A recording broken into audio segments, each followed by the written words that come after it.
Alright, hi there, Dr. Laura here from Gravel Chiropractic. I just want to talk to you today about some amazing things that are happening at our brain-based center. So first thing I want to talk to you about is how we measure the stress on new patients that come into our office.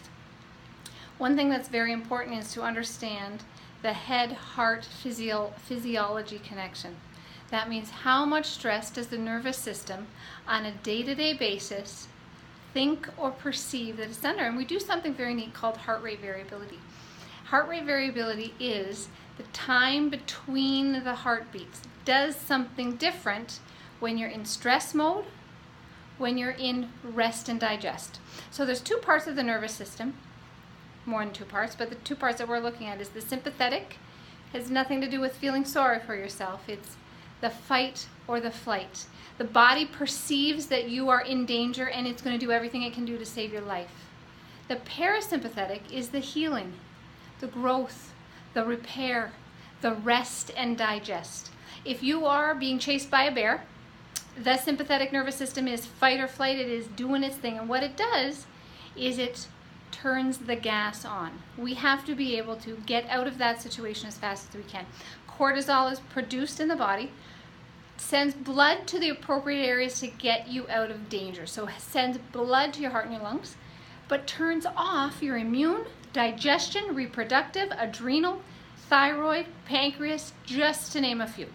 Because the body is smart. It said, I don't need to worry about digesting that hamburger or reproduction right now. I need to save this person's life.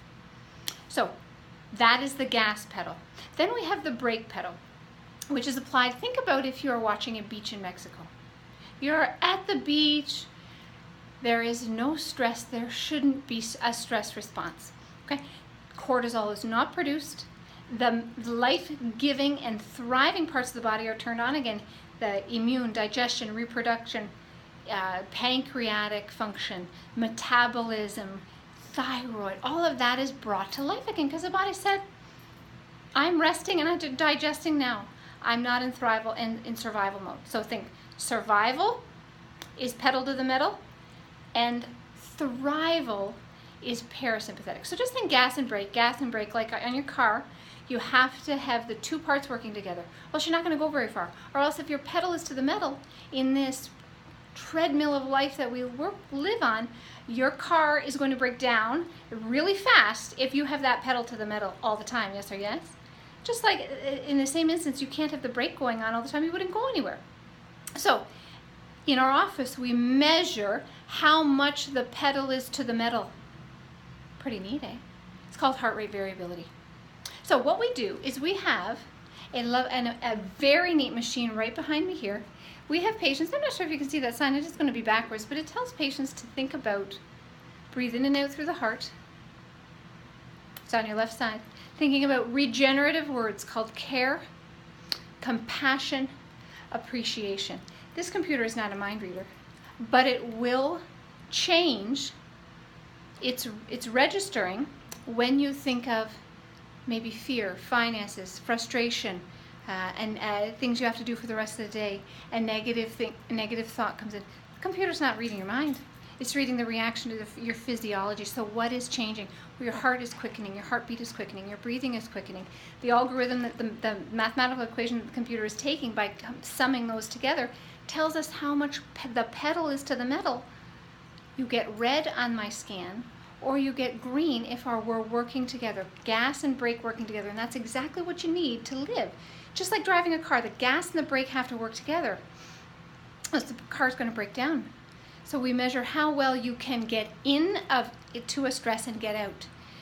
If you get in, you don't have to stay there and live there. You got to get out. Retraining the brain is called neuroplasticity. Lots of research tells us the brain can learn and unlearn old patterns of stress. What happens is if we've had trauma, whether it be physical, emotional, chemical, technological, layer upon layer upon layer, body remembers, physiology remembers, it becomes ingrained. A neural pathway becomes learned by the body. Thus, if a stress comes, the body's going to default to that old pattern. And guess what? Stress response, cortisol produced, heart rate quickens, anxiety, allergies, depression, autoimmune conditions, body breakdown, chronic inflammation. So what we do is we have people come and do training on this. It is the breath work, whether it's on the main screen or there's different games that help the body relearn new pathways so that, you know what, when you get into stress out in the real world, the body will not go back to the default pattern.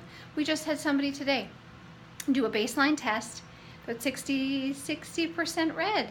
Just sitting, we still have to tell you to sit and wait for a bus. Do nothing more than that. That's not a stressful event. Shouldn't elicit a stress response.